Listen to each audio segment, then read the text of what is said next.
చంద్రబాబు గారు గాని, లోకేష్ గారు గాని, ఆ ఉపాధి సంక్షేమ మంత్రి గాని ఏమైనా మాట్లాడారు దాని మీద? హ్మ్. వీళ్ళ తెలివితేటలు వాళ్ళకన్ అట్లాంటియి. వాళ్ళు ఎప్పుడు మాట్లాడకుండా వాళ్ళ వాళ్ళకన్నా ముందు వీళ్ళే కదా పత్రికల్లో మాట్లాడతారు. కాదు. హ్మ్. మనం ప్రత్యక్షంగా మాట్లాడలేం. ఇప్పుడు కూటమిలో ఉన్నాం కాబట్టి. ఆ బిల్లుకి మద్దతు అది. ఇచ్చాం మనం. అవును. హ్మ్.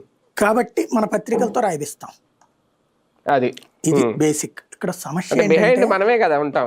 అదే బిహైండ్ అనేది. మనమే ఉన్నది. ఇక్కడ పాయింట్ ఏంటంటే ఉపాధి హామీ గురించి ఒక్కసారి గుర్తుకు తెచ్చుకుంటే ఎలక్షన్స్ ముందు కూడా ప్రతిసారి ఎలక్షన్స్ ముందు ఉపాధి హామీ దుర్వినియోగం జరుగుతుంది ప్రతి రాజకీయ పార్టీ ఒప్పుకుంటుంది. హ్మ్.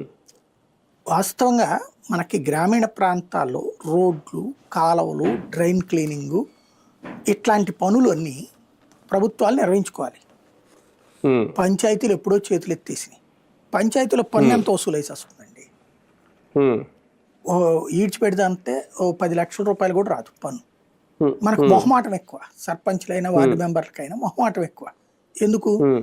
ఆ ఉండే ఆ కొద్ది ఓట్లలో మనం గట్టిగా హ్మ్. డిమాండ్ చేసి అడిగితే గనక రేపు పొద్దున ఓటెయ్యరేమో అని హ్మ్. వచ్చింది తీసుకుంటారు గానీ బలవంతంగా తీసుకురాలేరు పన్ను. అవును. దాంతో మరి గ్రామ ప్రాంత అభివృద్ధి అంతా ఎట్లా సాధ్యమవుతది?